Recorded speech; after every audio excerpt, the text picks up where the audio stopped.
Yo les bros, bienvenue sur Spatule Bro, je suis le chef et on se retrouve pour la review de l'épisode 19 de Jujutsu Kaisen saison 2, le drame de Shibuya. Quel arc incroyable, on va parler de cet épisode qui était cool.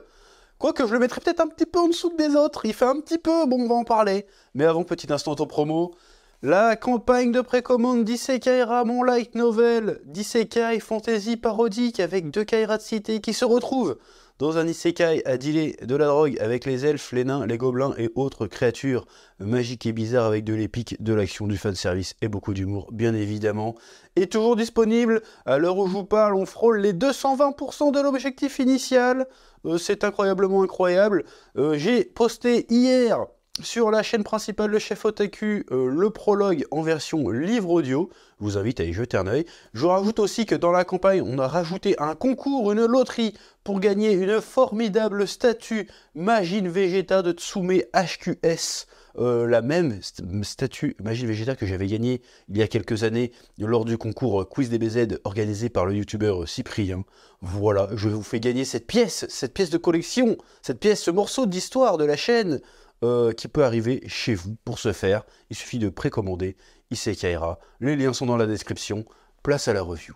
Oui. Alors, on est sur un épisode, encore une fois, riche en émotions. J'ai envie de te dire, le Yuji Itadori, là, il mange dans sa gueule. Voilà, le gars n'a pas de répit. Il a eu même pas eu un épisode de répit, le gars. Même pas un épisode. Il y a 2 épisodes de ça, et il se fait posséder par Sukuna, il détruit la moitié de Shibuya. Le gars, il a des milliers de morts sur la conscience. Le gars, il arrive quand même à se motiver en mode, non, vas-y. Si j'abandonne maintenant, tous ces gens seront morts pour rien et j'aurai pas accompli mon indo de sauver le plus de monde possible. Donc non, il faut que je continue le combat. Donc le gars, il se remotive. Donc déjà, ça demande une force mentale incroyable.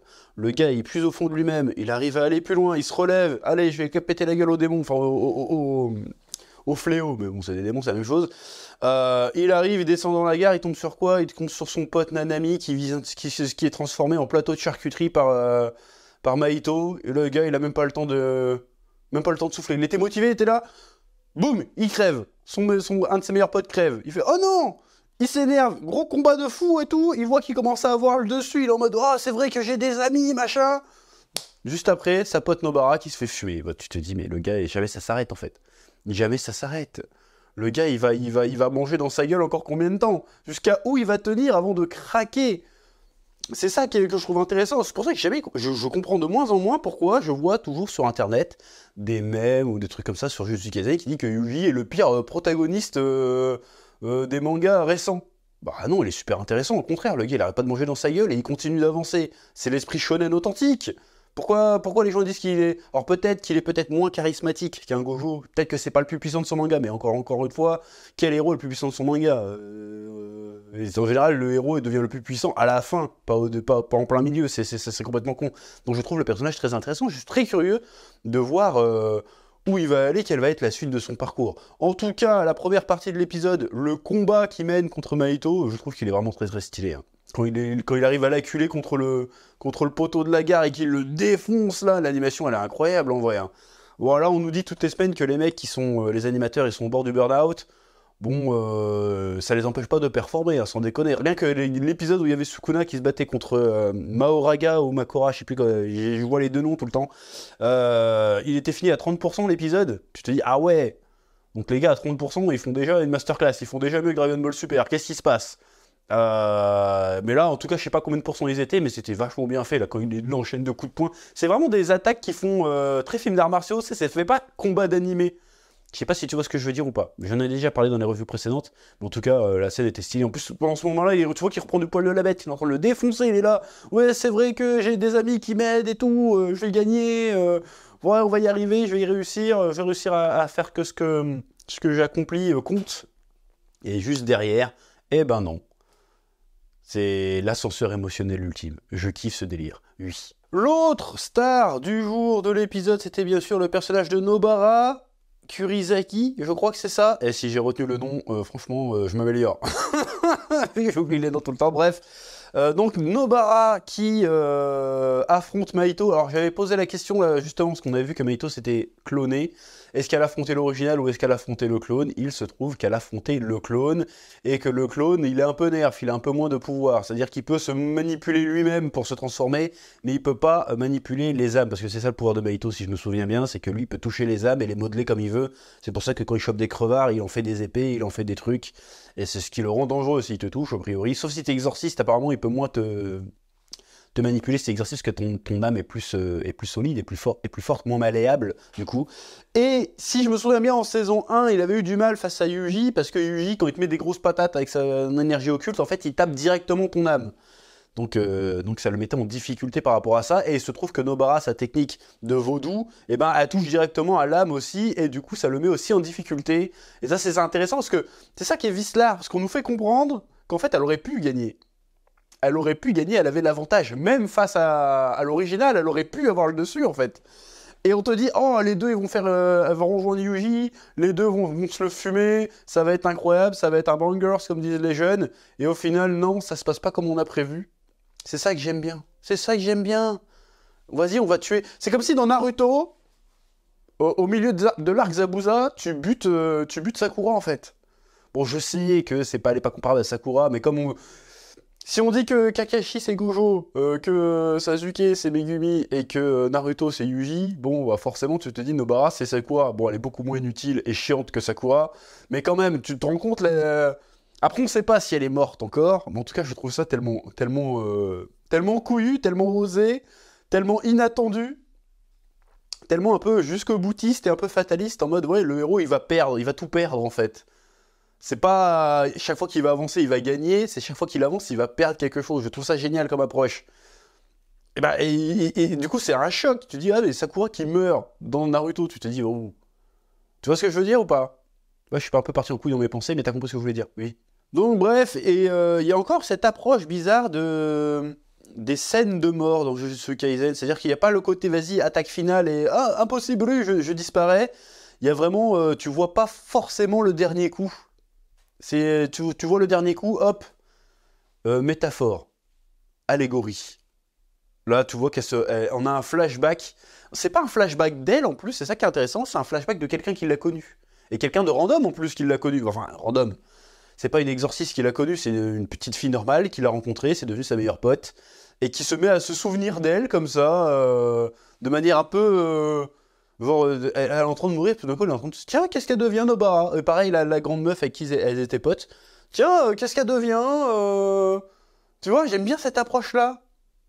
Genre, le personnage va manquer aux personnages principaux, mais il va aussi manquer à plein de gens. En fait, il y a plein d'aspects de sa vie qu'on connaissait pas, en fait. Donc, on va la perdre sans vraiment avoir eu le temps de connaître tous les aspects, de la connaître réellement. Donc, il va avoir un sentiment d'inachevé, un sentiment de manque.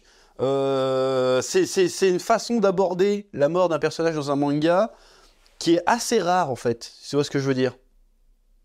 Parce que tu te dis, généralement, dans les mangas du genre, quand un personnage important va mourir, bon déjà je me suis dit, elle va certainement mourir que quand il la touche, juste après, tu vois un flashback, genre, ouais, 9 ans avant, tu vois, tu dis, bon, ouais, ça c'est une règle tacite. Quand tu vois un flashback, quand un personnage est mal au point et que tu vois un flashback, il y a deux solutions. Soit il va puiser dans le flashback pour se dépasser, soit c'est qu'il va canner. Ça dépend le ton du flashback. Si le ton est mélancolique, c'est qu'il va canner. Là, le ton était mélancolique, donc le personnage va canner, on se dit. Canner, ça veut dire mourir, parce que des fois, on emploie des mots à l'ancienne, mais ça veut dire il va crever. Bref. Je voulais aller où avec ça, j'oublie. Oui, alors généralement, le flashback, c'est soit le personnage en lui-même qui a ce flashback, soit c'est le héros qui a le flashback de sa rencontre avec le personnage. Et là, c'est ni l'un ni l'autre. C'est un personnage qui est important dans la vie de Nobara, mais que nous, on connaissait pas a priori. Ou alors peut-être que ça se trouve, je me tape la honte, et dans la saison 1, la fille, on la voit, mais je m'en souviens pas. Donc peut-être que je me tape la honte, vous me corrigerez dans les commentaires. Et donc je trouve cette approche intéressante, parce que du coup, t'es pris au dépourvu, et tu sais pas pourquoi on nous raconte ça maintenant, en fait. Et c'est ça que je me suis posé comme question au début, c'est mais pourquoi ils nous racontent ça? C'est quoi l'intérêt de nous montrer ça maintenant, alors qu'elle va mourir et qu'a priori les événements qu'on a vus dans ce flashback n'ont aucun rapport avec le fait qu'elles sont en train de crever maintenant.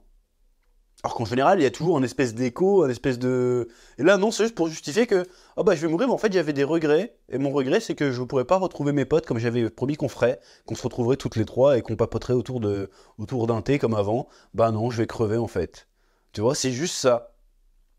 Et tu vois sa pote qu'elle avait perdu de vue, qui fait tiens, je me demande qu'est-ce qu'elle devient, et au même moment, elle est en train de canner en fait. Tu vois le côté. Parce que jusqu'à présent, on était vraiment dans le fantastique de fou, tu vois, et tout d'un coup, on revient à une espèce de banalité du quotidien. C'est ça qui rend ça triste. C'est que c'est juste, oh, je me demande qu'elles sauront probablement jamais qu'elle est morte, ni comment elle est morte en fait. Tu vois ce que je veux dire? Et je trouve ça, c'est une approche assez intéressante. J'aime bien le délire, oui. Bon, maintenant, est-ce qu'elle est vraiment morte ou pas? J'en sais rien, mais en tout cas, là, tous les signes laissent à penser qu'elle va crever. On verra bien ce que ça va donner. Je suis très curieux de voir quelle dynamique aura le manga après ça, parce que là, ça va être compliqué. T'as plus Gojo, t'as plus Nobara, le monde des exorcistes va forcément éclater, il va forcément être dans une crise pas croyable. Donc je suis très curieux, ça va être quoi l'après? Parce que là, ça va être très très difficile pour eux, même s'ils vont finir certainement par plus ou moins triompher, même s'il n'y a plus grand chose à gagner, hein, là, mais s'ils arrivent quand même à s'en sortir et à gagner, comment ils vont faire après, quoi? Parce qu'on sait très bien que le manga s'arrête pas là.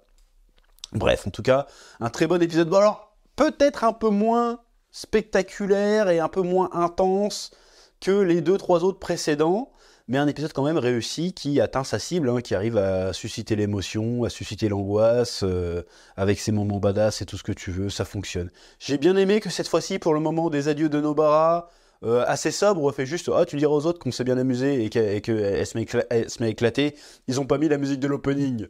Parce que c'est vrai que j'avais oublié d'en parler de cette histoire, mais depuis il y a plein de mèmes là-dessus. Quand Yuji se rend compte qu'il vient de détruire Shibuya et qu'il se met à chialer, ils avaient mis la musique de l'opening, et la musique de l'opening elle est quand même plutôt chill, tu vois.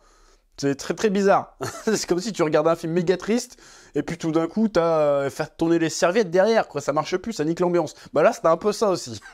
Donc je me demande bien pourquoi ils ont fait ce choix d'ailleurs, c'était très très bizarre. Donc là pour le coup ils ont respecté la sobriété du moment, et ça marchait bien.